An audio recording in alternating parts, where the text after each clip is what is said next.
So hi guys, आपण खूप लांब आपल्या मित्राला भेटायला आलोय. तरडपचे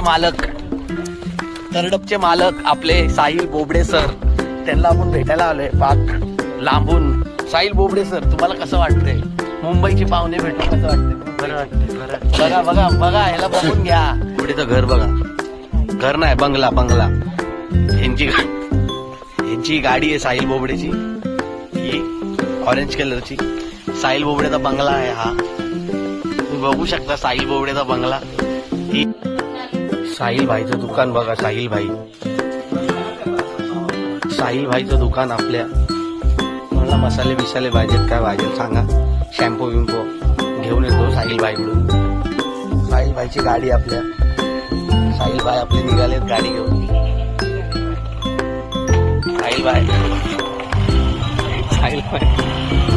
साहिल दोन शब्द बोल. काय कामोली मला जातो का? नाही आता सध्याला सुट्टी सुट्टी घेतली त्याचं लग्न बिग्न आहे का? तर मित्रांनो, हे आहेत साहिल बोबडे, आपल्या भाईचे भाऊ आहेत मोठे. तर आज सुट्टी आहे साहिल बोबडेला कामाची, आणि ते जाते ना कामाने मला जात होतो. पोरं बोलत होते मुंबईला पाठवू नका. इथं ठेवायचं का मुंबईला पाठवायचं? इथंच राहणार. मग त्याचं आधार कार्ड पॅन कार्ड बनवून घ्या इकडं. हा बरं. बाकी मस्ती बिस्ती करतो का इथं? बरोबर आहे. मैं क्या बोल रहा है, ये इधर मस्ती करता है क्या? नाही बहुत शांत आहे ना. बरं, चांगलं आहे.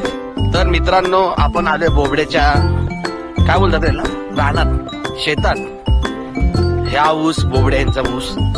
तर मित्रांनो, जाम प्रॉपर्टी आहे, याला मुंबईला यायची काहीच गरज नाही. हा ऊस यांचा आहे. म्हशी गाई रेडी बकऱ्या बिकऱ्या सगळ्या यांच्याच आहेत. ह्यांनी फक्त इथं राहावं आणि हे टिकवावं अशी इच्छा आहे आमची. पण वडापावचं दुकान नाही टाकू शकत, कारण की इथं 4च घर आहेत. आणि चायनीज तर चुकून पण नाही चालणार. चायनीज आपल्याला मुंबईवरून यावं लागेल खायला. काय हे तुमचं आहे? हे बघा, हे बोबडे व्हायचंय आपल्या. अजून ह्याच्या खाली विहीर आहे, ही पण बोबडे व्हायची. अजून कुठे आहे सांग ना. ही एक विहीर आहे, कोणाची? ही पण बोबडे व्हायची. या गाड्या बोबडे व्हायच्या. हा ऊस बोबड्या व्हायचा ऊस. बघितलं या